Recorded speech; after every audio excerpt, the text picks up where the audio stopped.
Welcome to Innovation and Leadership. I'm Jess Larsen. I'm really excited on this episode to have my friend Hillel Presser. Hillel, thanks for doing this. Thank you.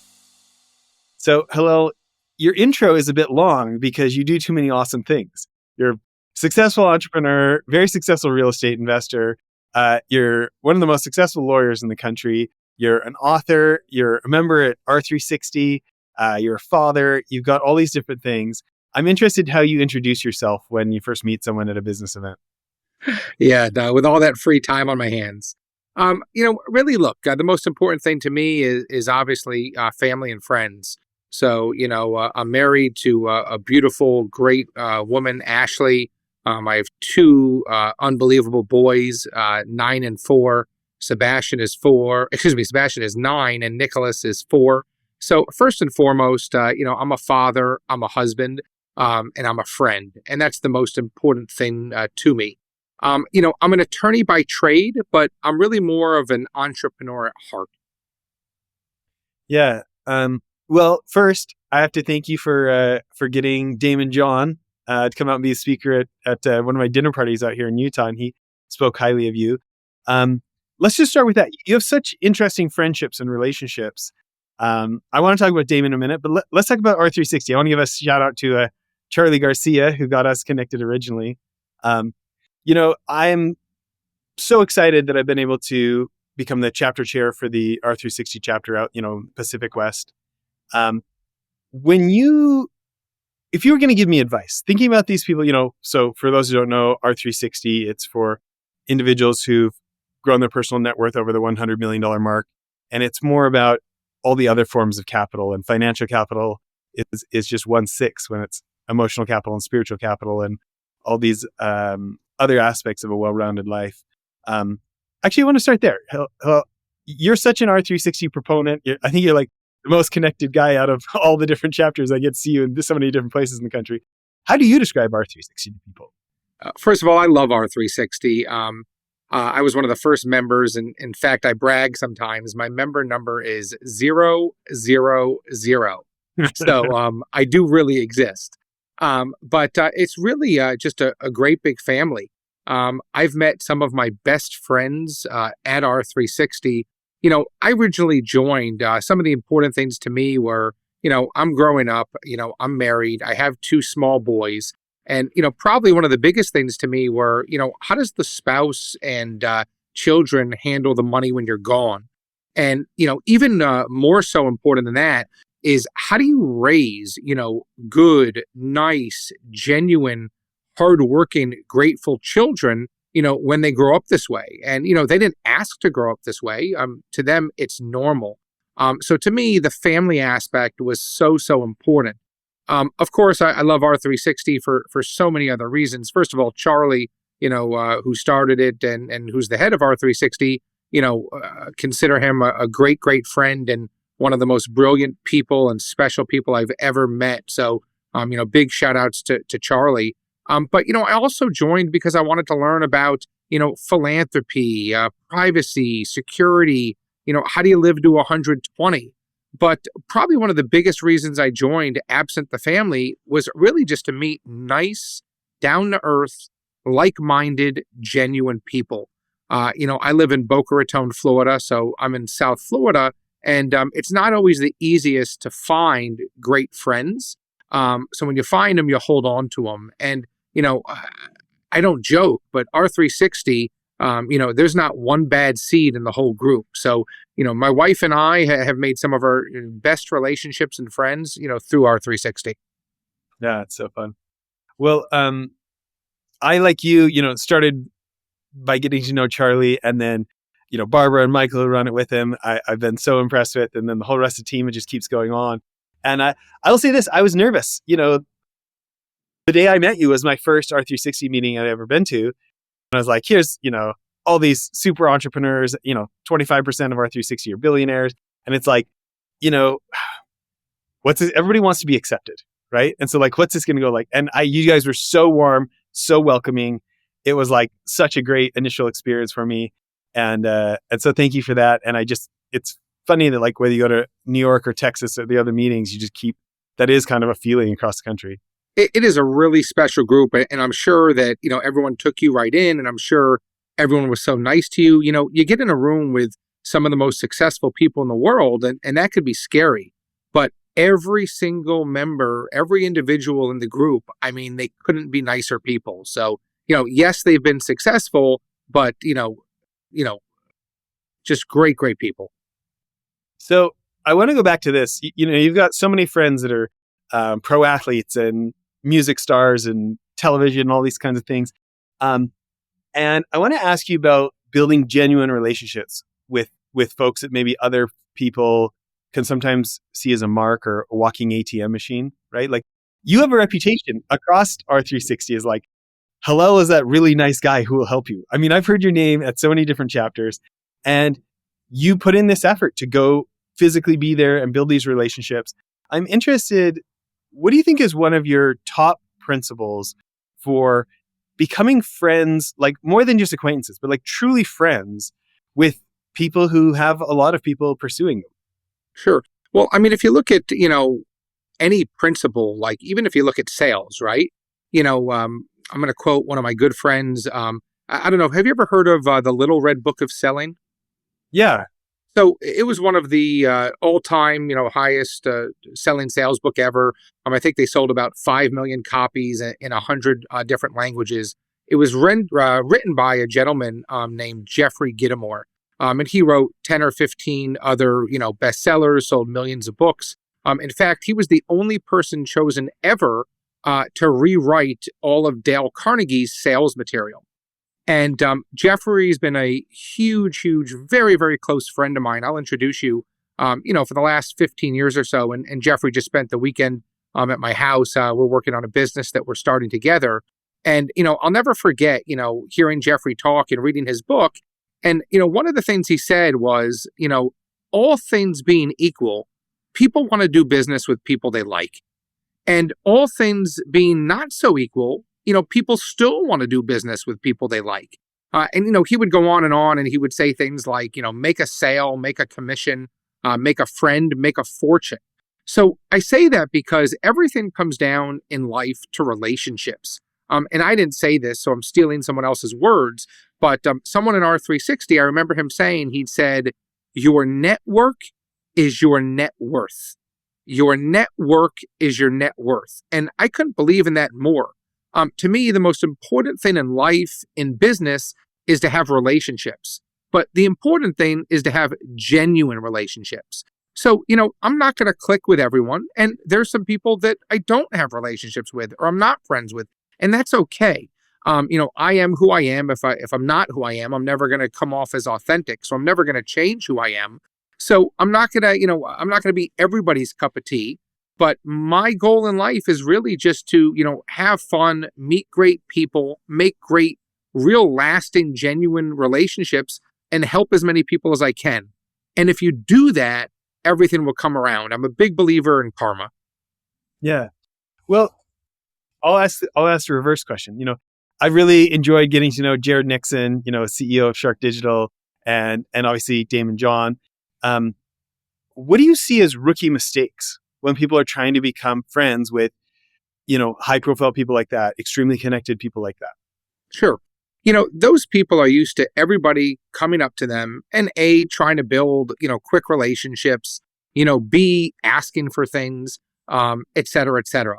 I mean, my relationship with Damon, and I consider Damon, one of my closest friends, he and Jared, great friends of mine, super, super nice, down to earth, genuine people, so giving. I mean, I can't say enough great things about both of them. But let me tell you something, it probably took 5 or 8 years for me to have a relationship. Damon and I have a relationship. Our wives were friends. It turned out that I was in Florida. He was in Florida. I had a house in New York. His house was 5 minutes from my house in New York. I had a 9-year-old. He had a 9-year-old. So we had a lot of things in common. We kept ending up at the same place.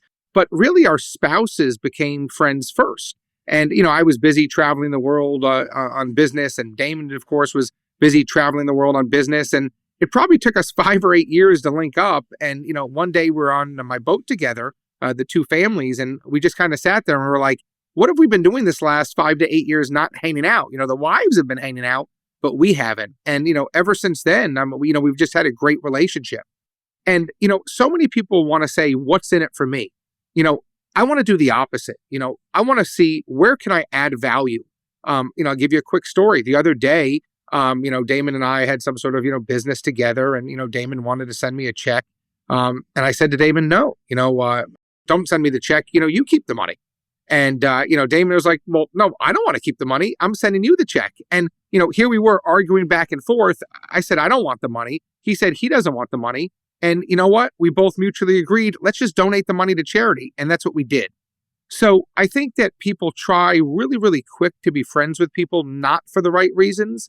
I think people are always looking at it, what's in it for me? And it has to be the opposite. Good things take time, whatever that may be. And the more you give, the more you receive. If you take, it's going to be very short-lived. Well, I mean, we haven't known each other that long. I don't know, a year maybe.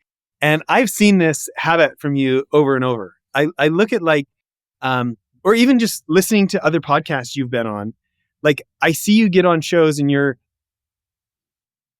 I think some people feel like they're giving away all the secrets. And so they don't want to really completely help people because then they're worried, well, then they won't need me.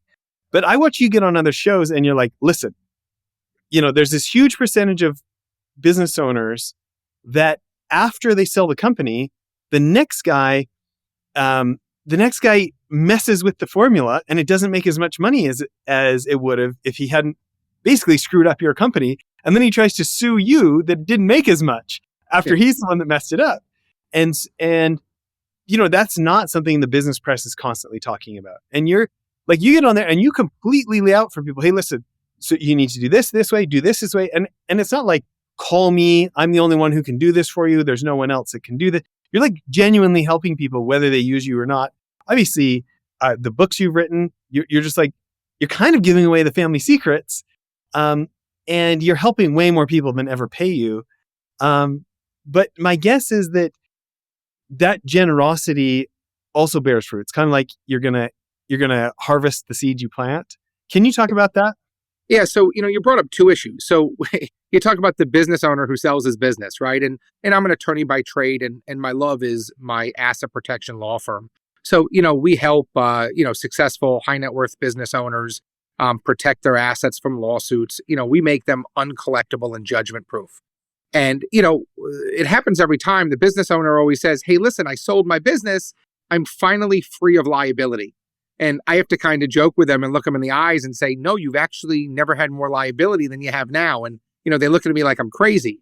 And what the stats are is that 74% of business transactions either fail to materialize or end up in litigation within 10 years.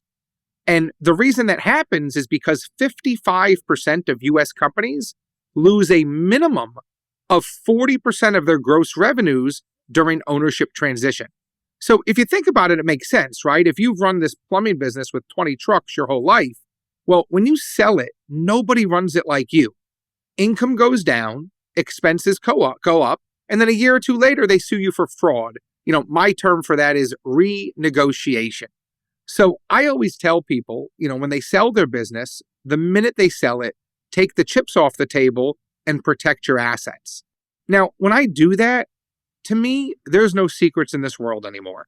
If I want to learn how to build a car, if I want to learn how to build a house, I can go on YouTube, I can watch videos. So to me, there's no secret sauce. Now, I don't want to learn how to build a car. I don't want to learn how to build a house. I'd rather pay somebody to do it for me. So I just use the same methodology. To me, my what I'd call marketing strategy is I want to give out as much free education as possible. I want to tell every single person how to do every single thing. And my rationale is if I do that and if I over-educate, maybe a year from now or 5 years from now, when they're considering, in this example, doing asset protection, maybe they will at least think of me as an option. But, to try and say, hey, I have the secret sauce, it doesn't exist anymore. With Google, with ChatGPT, with AI, you could figure out how to do everything. So you need to show the public, you need to show your potential, clients or customers or whoever they are, that A, you are the absolute most knowledgeable in the field. B, you're going to give them as much information as possible so they understand it.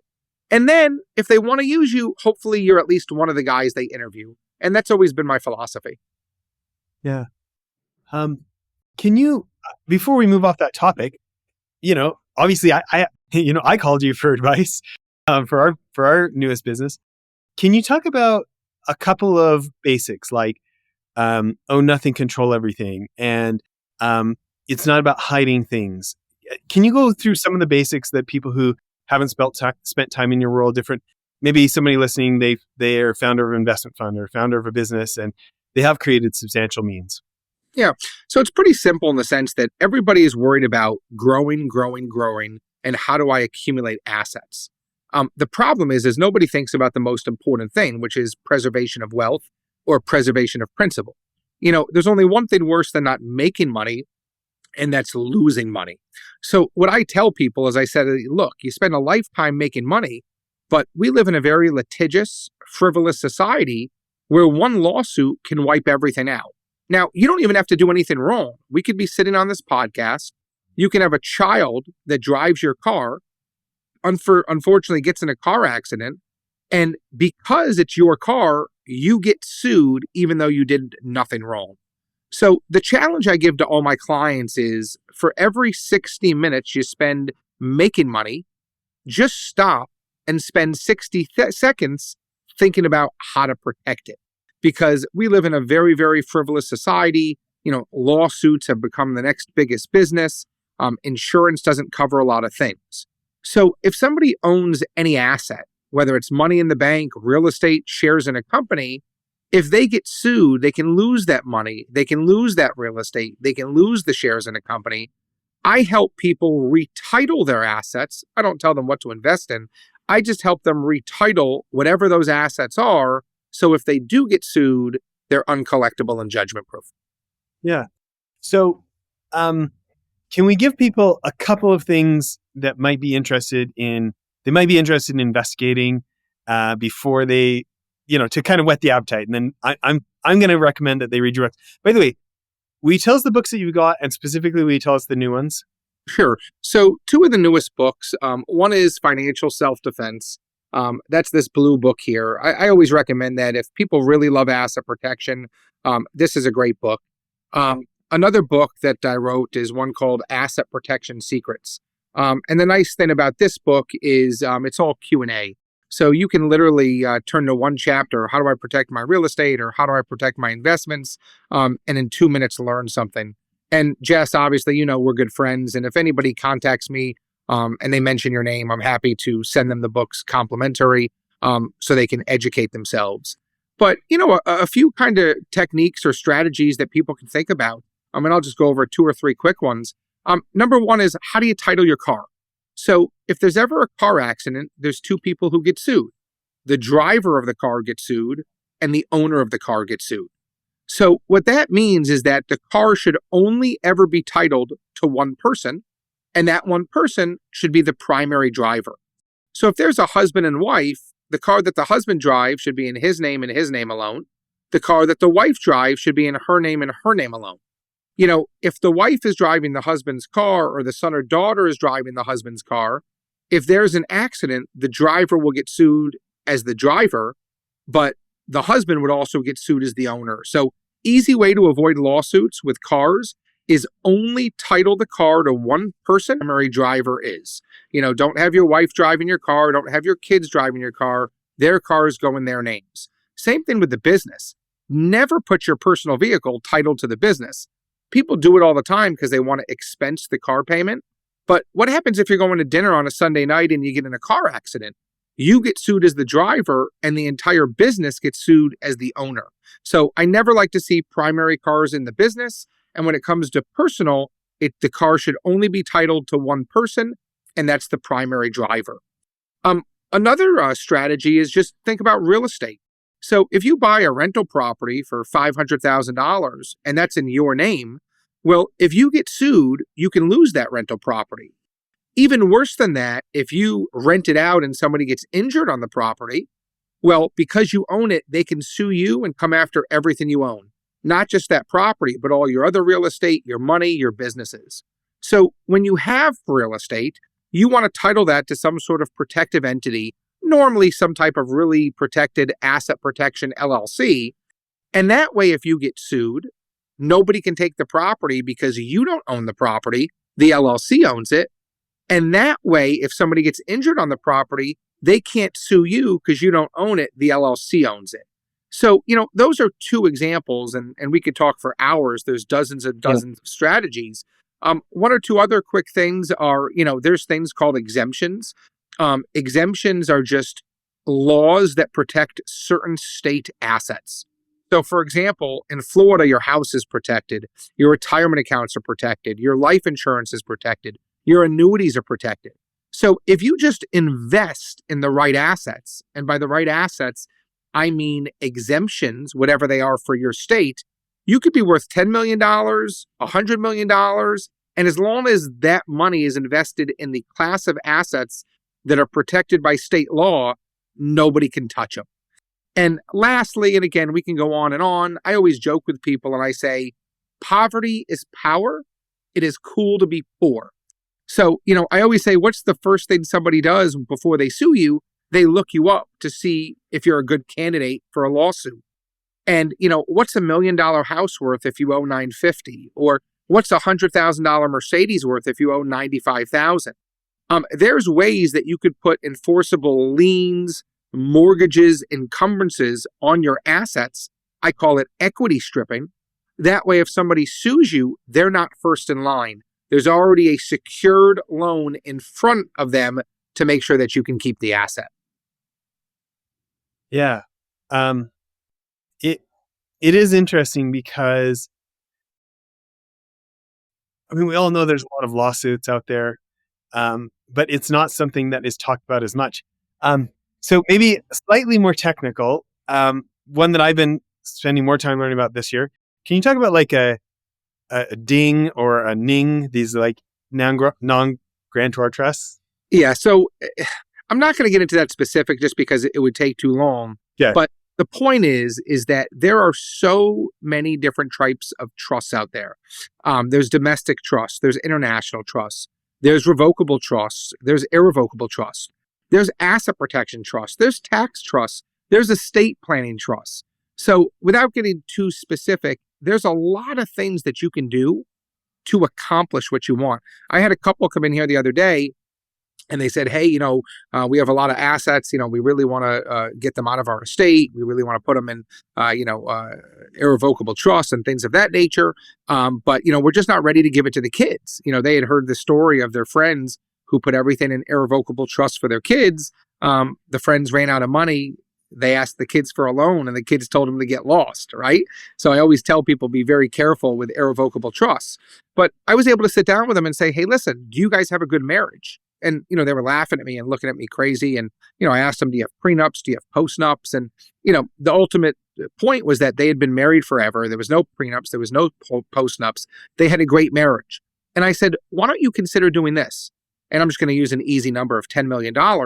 But husband, why don't you consider creating an irrevocable trust for your wife, followed by your kids, and put $5 million, half the assets in there. And to the wife, why don't you do the same thing? They can't be exactly the same for legal practices, but wife, why don't you create an irrevocable trust, put $5 million in, half the assets, for your husband, followed by the kids. Now what we were able to do is we were to take all the assets, $10 million, we were able to get all of them inside of irrevocable trusts, which means great for asset protection, great for estate planning, and they will grow tax-free. However, the husband has access to $5 million, the wife has access to $5 million, and between the two of them, they can still access the same $10 million that they can access today.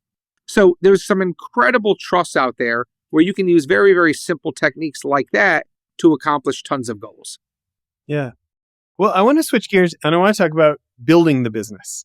I know you've done so much speaking, you go on podcasts, you took the time to write books. Let's start with books. You're a busy, incredibly successful guy. Why take the time to write books? First of all, books are not for the faint. I mean, they take a very long time and a lot of effort. But if you could do it, it could really, really immensely help you. So, I love to teach. I taught graduate and undergraduate business law. I love to educate. So that's just one of my passions. But, from a customer or client perspective, you can educate them on everything that goes on, before they even come in the office. So I'll hop on a phone with someone and they'll say, hey, Mr. Presser, I read Asset Protection Secrets, the revised edition, and on page 67, you said this. Here's how I think it applies to my assets.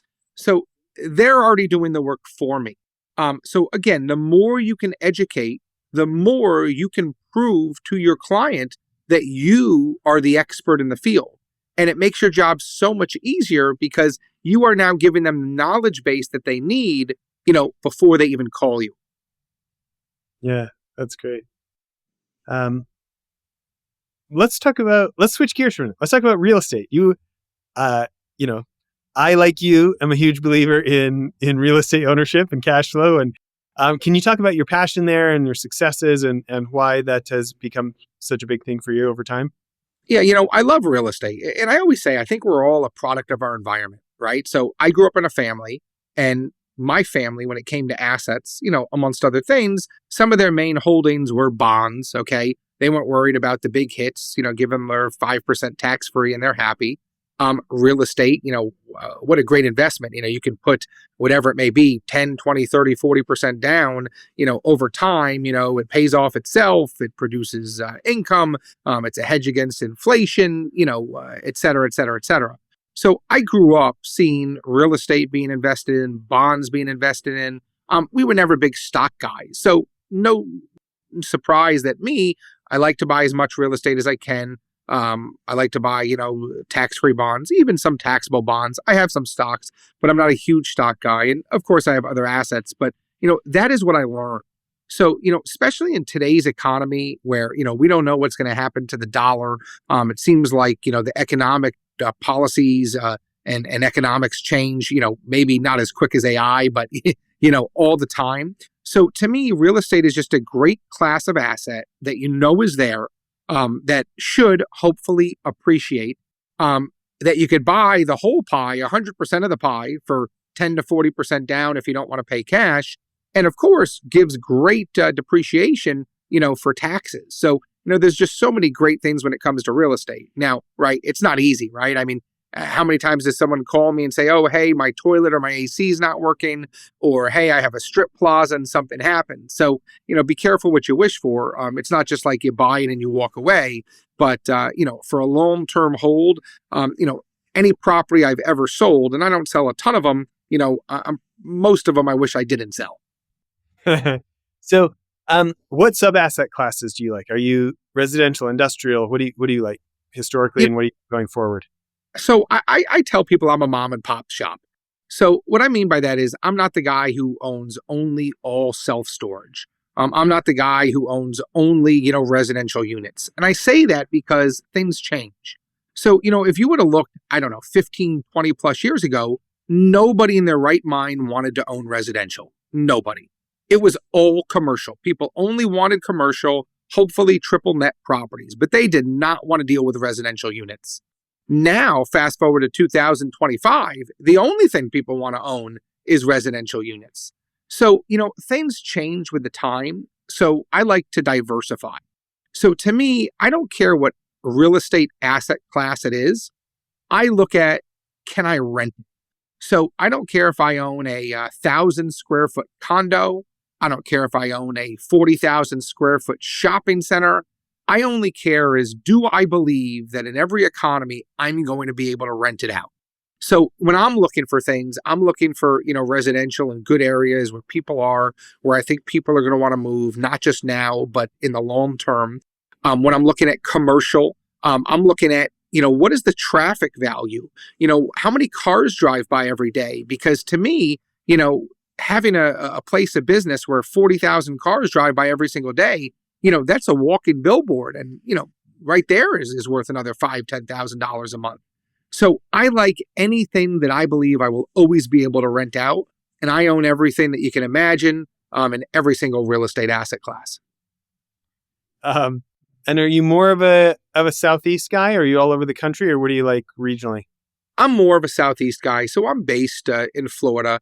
I grew up in New York, so the majority of my real estate is in Florida and New York.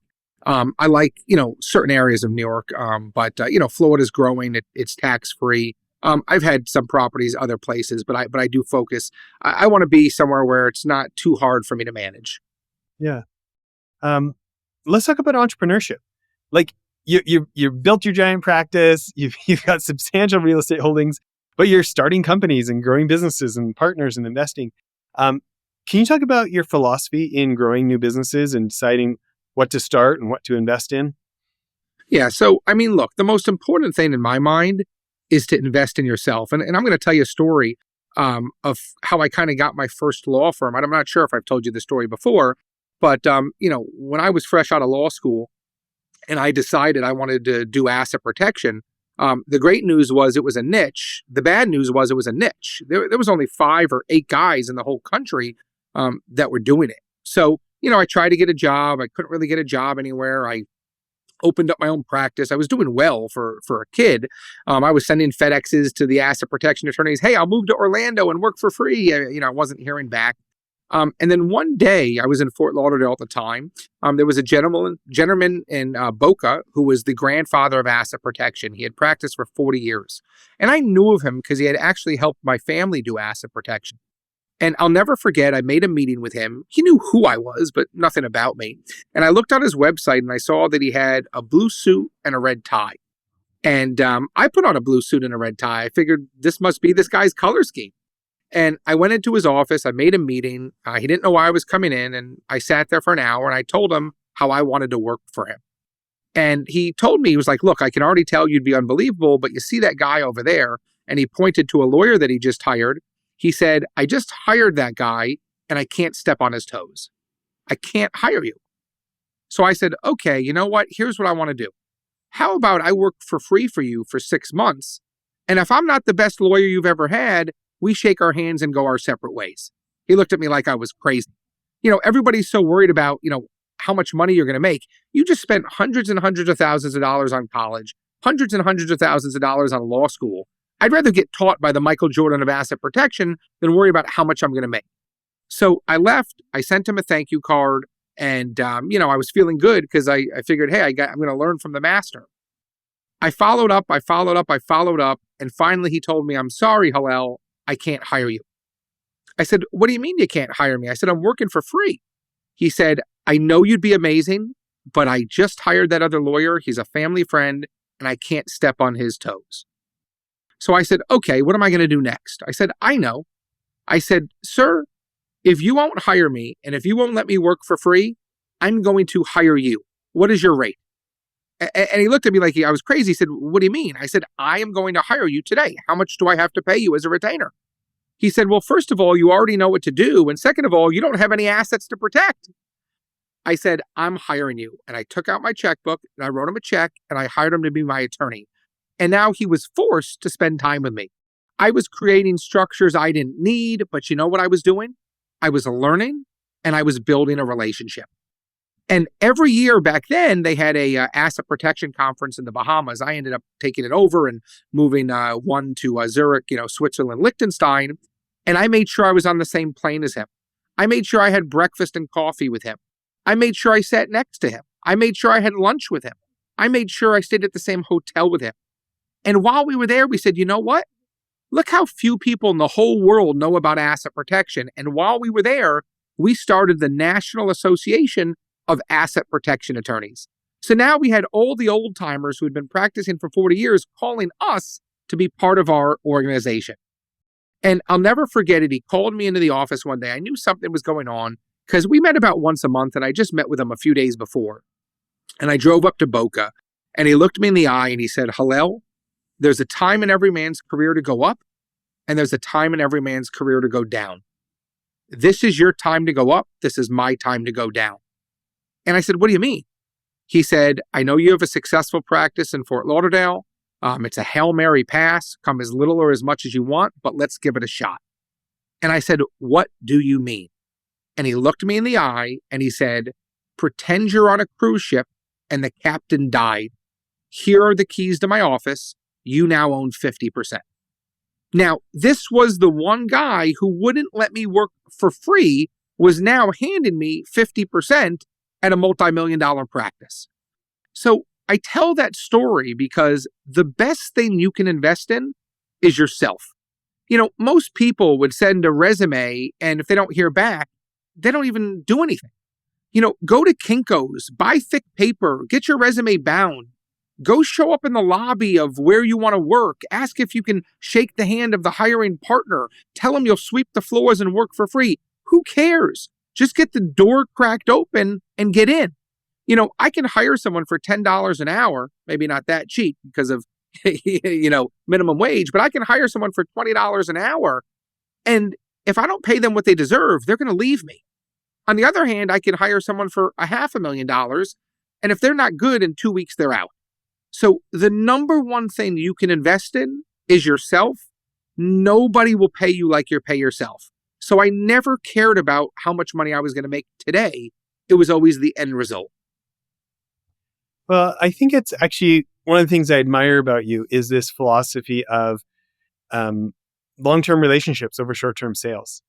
I mean, you have made multiple introductions for me. I see you do it all the time. You're at R360 meetings. You're finding out what's going on for someone else and finding out what you can do for them in such a non-transactional way. I mean, hearing the persistence that comes in that story. And I love that story. Will you tell people, though, how long it was between when you offered work for free and when you got offered 50% of the business for free? Yeah, it was probably about, just guessing, this was, 20 years ago or whatever, but it was probably about a year and a half. Look, I came for 18 months. Yeah, look, I came in the front door, he kicked me out. I came in the back door. I came in the back door, he kicked me out. I digged the tunnel. He put some cement underground. I slid through the chimney like Santa Claus. I knocked on the door and he said no. I was like, no, does that mean no today? No tomorrow? Again, you got to believe in yourself. Let's go back to businesses that you started or businesses that you invest in. What's your formula? What are some of the conditions that you require before you say, yeah, I really am going to add one more thing. This is a business that's worth the time and money. Yeah. So first of all, what I did to see a lot of businesses is I started my own business brokerage. So I had a friend, again, relationships, 25, 30 years, all the way back to my college days. And he worked for one of the largest business brokerages in the country. There was 250 offices, 1,300 agents, and he was their number 3 guy. And he was making great money, but he didn't own anything. So I said to him, why don't we do something special together and you'll own it? So I funded it. Obviously, I help with the visionary and things of that nature, but I'm not in the day-to-day, and he runs the whole company. So within 1 year, we had about 20 agents and the second most business listings in the entire state of Florida. Now, when I say business listings, we look at the forgotten space. So we're not looking at these big companies that are selling for 300 million and above that, Goldman Sachs won't even look at anything below that.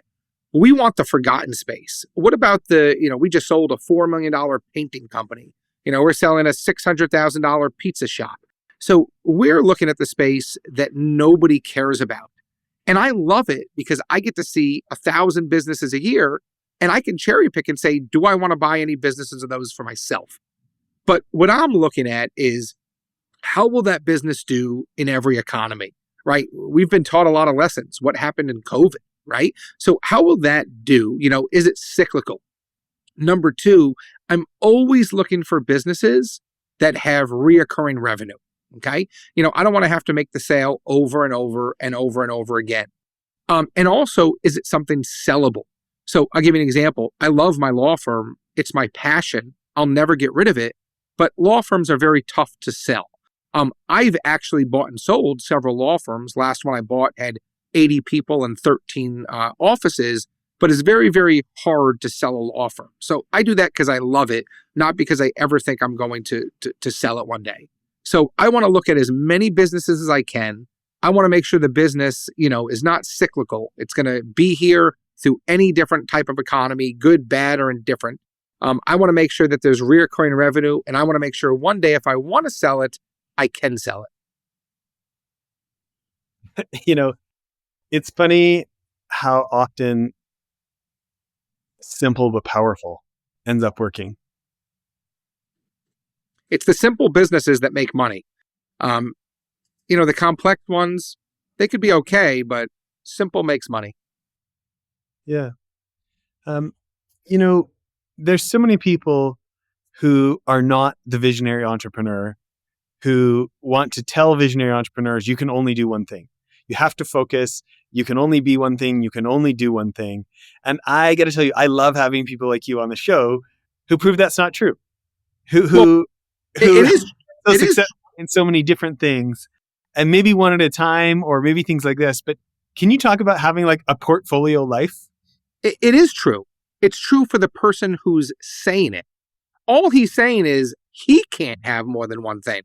All he's saying it is he can't do it. When I was a kid, I loved business from a kid. I grew up in a very entrepreneurial, business owner related family, and I loved business. And there wasn't one thing in my entire life that I ever thought I couldn't have. My parents told me at an early age, Hillel, son, you can have anything you want in the entire world. You just have to make it on your own. And I never walked by something and said, oh, I can't afford that. I walked by something and I said, how can I afford it? So, even as a little kid at 5, 8, 10 years old, to me, it was never of, is it going to happen? I knew it was going to happen, whatever that is, right? Be married, have kids, be a lawyer, have a business, whatever it is. I might not have known when it's going to happen.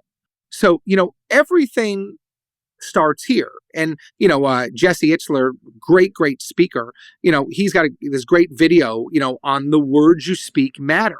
And the video I'm referencing is about this guy, who essentially couldn't run. And, by saying I can do it and by being grateful and by being positive was able to do it, and then Jesse ended up, hiring the same guy, and he was able to shatter his record of, I'm making it up, 30 miles to run a 100-mile race. So the words you speak matter. If you say you can't do something, if you question yourself, it's not going to happen. You need to say that you can do it. You need to be positive. If you ask my 9-year-old, if you ask my 4-year-old how they're doing today, they will say outstanding, because I am trying to teach them to have that can-do positive attitude. Yeah. Is Jesse Isler's wife Sarah Blakely that started Spanx? Correct. Yeah. And didn't he hire David Goggins, the Navy SEAL? I believe it was Chad Wright, the Navy SEAL. Oh, okay. Yeah. Okay. Yeah. So when you think about balancing, because obviously you can overdo it. Do you know what I mean? Like, we all only have 24 hours in a day. And, visionary entrepreneurs were kind of used to like taking on too many things and then needing to scale back a little bit. How do you make these determinations in your life where you're like, oh, you know what? I'm a little overextended. Or, you know what? I do have the room. I do think we can take this next one on. What's that decision tree like for you? So it's funny. I'm going to tell you just a short story joke. When Jeffrey Gittimore was at my house this past weekend, we're starting a company together. The company is called Law 359. And law stands for Lawyers Achieving Wealth.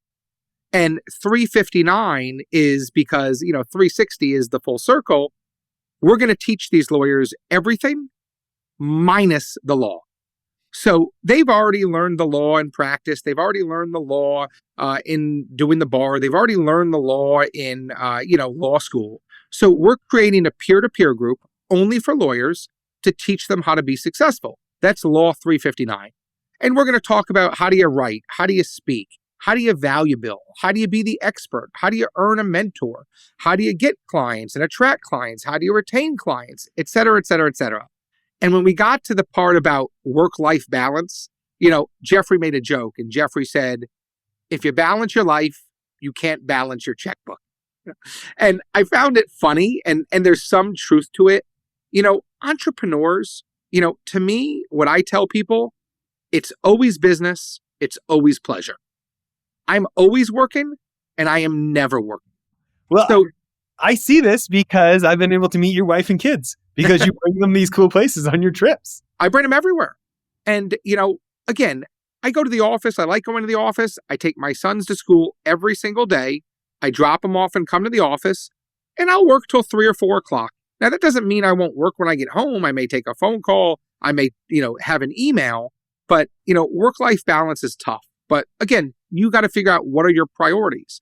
My priority at this point in my life is my family and my friends. I don't care if I don't make as much money. I'd rather have an extra dinner or outing with family and friends because that's what's meaningful to me. Yeah. So,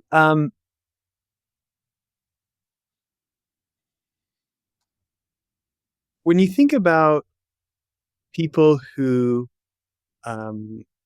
they are wanting to excel in some of the ways that you have, but nobody's heard of them. You talked about this idea of becoming the expert.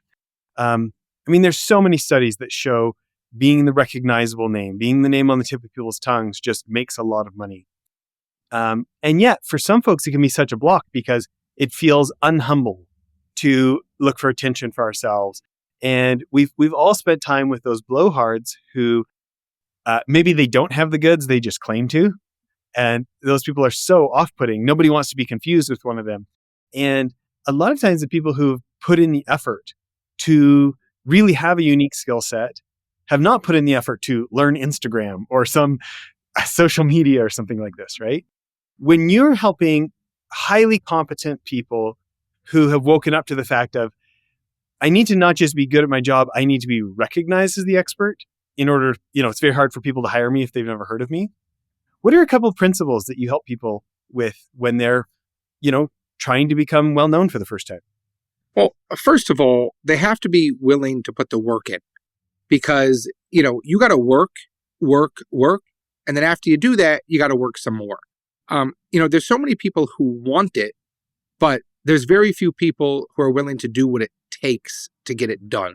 And especially, I don't mean to sound bad, but some of the younger generations, they want to work from home, make sure that 20% of each sale is getting donated.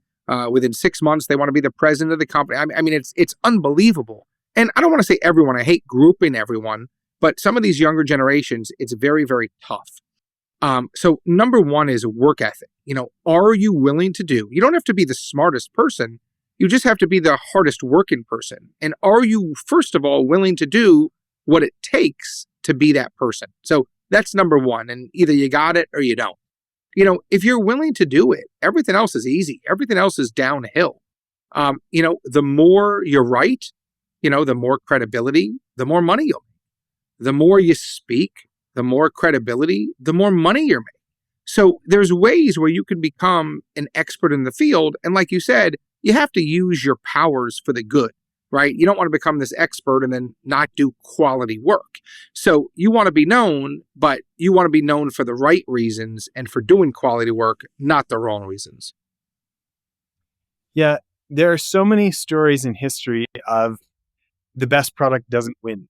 Look at, we're both old enough for VHS and beta tapes. Do you remember that back in the day? And objectively, beta was a better product. And the only person I knew who had beta was my one uncle, Uncle Gary, who was really into specifics and tech stuff, and nobody else cared, and he, even he couldn't hold on to the beta because eventually VHS just won, And no different between other brands. You remember when there was a MySpace. Well, what's the difference between MySpace and Facebook? You can have the best product in the world. You can have the car that flies, but if nobody knows it exists, Or if they know it exists, but they don't believe you're better because there's not enough social signals of the people I trust say, oh, this is the one, right? It's tough to expect that our potential clients will go out and do huge amounts of research to then figure out, no, we actually are better than the guy who's well known. And it's just not a recipe for high profits, is it? No. And that's why sometimes, you need to do different things. So, hopefully, maybe you've helped somebody and they can talk to their friend. Or, maybe it's not someone they know, but maybe it's a testimonial from someone that's, people trust and verify against. And sometimes you just need to do some free or discounted work. There's been times that I want to, get in with somebody and I know that person may have, 100 great clients for me. Okay, let me do your work for free, or let me do it at half price or whatever it is. Let me show you the value. Let me take you through the process. And hey, if I do a good job for you, would you consider introducing me to your friends? Yeah. Um, you there's so many people that say things like your net worth, your network is your net worth, and you need to give first, and these things. But I see very few people live it as hard as you live it. I've just seen you over and over. You give and give and give, and you've got long term, like in a non transactional way, and you've got a long term view. And um, what do you think is different about you that you're able to do this where too many other people are there, either too transactional or too short term? What's Y- y- different? I appreciate the kind words, but I'll tell you, and maybe I'm hard on myself, I don't even think I do it well enough. It's crazy, right? It's like if you would have said to me 5 years ago, and I'm just making this up, hey, Hillel, here's where you're going to be in life. You're going to have this wife, these kids, these are the ages, here's where you're going to live, here's the friends you're going to have, here's the businesses you're going to be involved with, right? I would have said, sign me up and hey, give me half that and I'm good for the rest of my life. And then, the problem is when you get there, it's never enough. My dad calls it the disease of more. And it's not a money thing by any means. Even very successful people, okay, myself included, I have this voice in my mind, in my head or my stomach that says, I'm not good enough and I haven't done enough. So even accomplishing all these things, in my mind, and I know just dealing with other R360 members, there's tons of successful people out there who anybody else would look at them and say, oh my God, but in their mind, they're inferior. And it just is what it is. So I appreciate the kind words, but even in my mind, I don't think I do enough. And I think I could be doing a much, much better job, at that and, relationships and things. And I say that because look, between work, all the businesses I'm involved in, real estate, wife, kids, I don't get much free time. So I do wish I had more free time just to even have those relationships. So I think I could even do a much better job at that. But maybe that's the answer to your question. Maybe it's when you're so hard on yourself and you think you could do much better, that was what keeps you going each day to try and do better. No one's perfect, but as long as someone's trying their best and moving forward in a positive manner, that's what I look for. And I always say to myself, who can I make smile today? What kind things can I do today? And it all comes back. Well, a lot of people say things like that. I've watched you actually do things like that, which is more important to me. Um, you know, I think about the way that you frame that, and I think that sometimes people who they're not visionary, they don't have that entrepreneurial bug that's driving them. They can see it as such a sad thing, and certainly the disease of more can get away from people, right? But I want to propose another philosophy, and you can tell me if you like it or not. My dad, who is not a hyper successful guy, he was a government employee and helped write grants for like hospitals to get more money to operate, or universities to get, local colleges to get enough money to be able to give scholarships to people, stuff like this.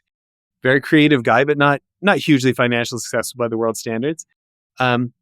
He really loved growing stuff. He'd been an entrepreneur before working in government and had greenhouses when I was a little kid and stuff. Right? And so he used to work all day, come home, get changed, and then go work. And for him, it was out in the gardens. We had huge vegetable gardens. We had people joked, we had this huge lot. And about every year, my dad would get a sod cutter and cut another giant flower garden out. Okay? And he said that he believes everything gardens. He says animals are trying to make things better for themselves. Plants are trying to make things better for themselves. Humans are trying to make things better for themselves. It's kind of like, I know you're a spiritual guy. I believe in this concept of eternal progression. And the way my dad said that was everything gardens. And there's times when that gets away from me, where it's like I get too obsessed with the more, and I'm burning all the blessings of today on the altar of tomorrow, right? That's out of whack. But then there's those other people who they don't seem happy that they don't have anything to stretch for and to reach for. And they're a little bitter about where they're at, but they're not trying for more. And I don't know that that's all so great either, Yeah. And you bring up so many points, right? I mean, talk about gardening, right? Yeah, it gardens where you water it, right? So we've all heard this, right? I mean, you can look and the grass always looks greener on the other side. But, and this is not my quote, obviously, the grass is greener where you water it and where you put your time in and your faith and your money and your hours and your energy and things of that nature. And, I don't think the disease of more is bad. It depends what that disease of more is for. To me, the disease of more is not, hey, I need more assets or more money. To me, it's that fire in the belly. I love the hunt. I love building businesses. I love starting new things. Now, don't get me wrong. I like the money because the money is the scorecard that said you did the hunt correctly. But the best part is the journey. It's not the end. And, if you look at any successful person who's had a large exit, it's like buying a boat. You buy the boat, it's the best day. You sell the boat, it's the best day. Well, after they sell their business, they think it's going to be their best day, and they've lost all purpose. They now have nothing to do. So it's very, very tough. And even me, I struggle with it. And I'm not afraid to admit this. It's that all or nothing. And it's very, very tough to find what is that equal, that equal ground, that middle ground. It's tough. It's usually all or nothing. Well, and I like that you brought up R360 for that reason. I don't know if you've heard about it as much in Florida, but the folks who are spinning up the giving circle, I'm hearing like a lot of interest in different chapters about this giving circle at R360.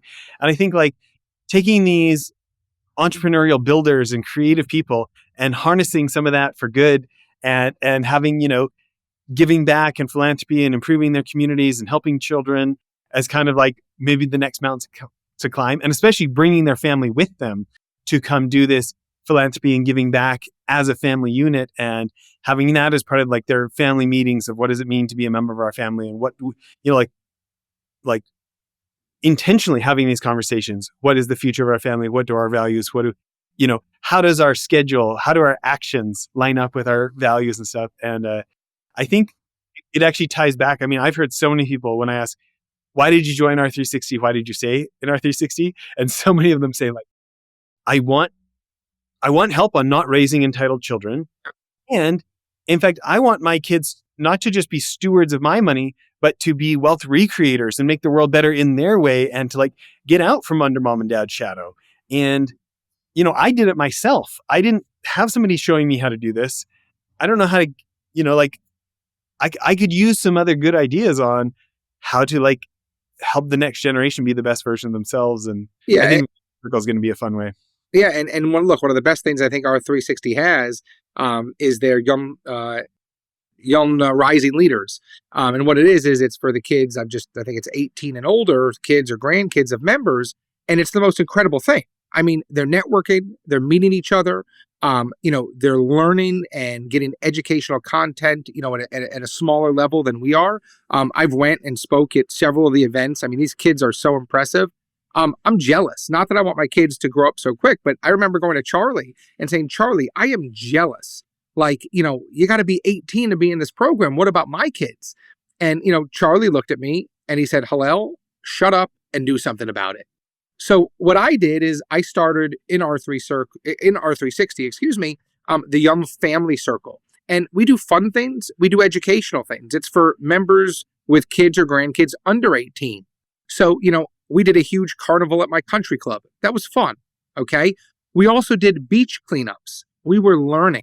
We have some, an event in Florida later in August. So it's never, too early to learn. It's never too early to teach people.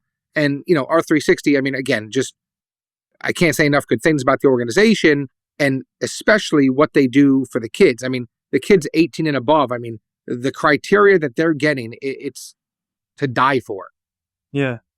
Well, thinking about becoming the best version of yourself, let's talk about books. You and I both love books. I've heard you talk about Rich Dad, Poor Dad is such a great starter book that you hand out. What are some other books that have had a big influence on you personally?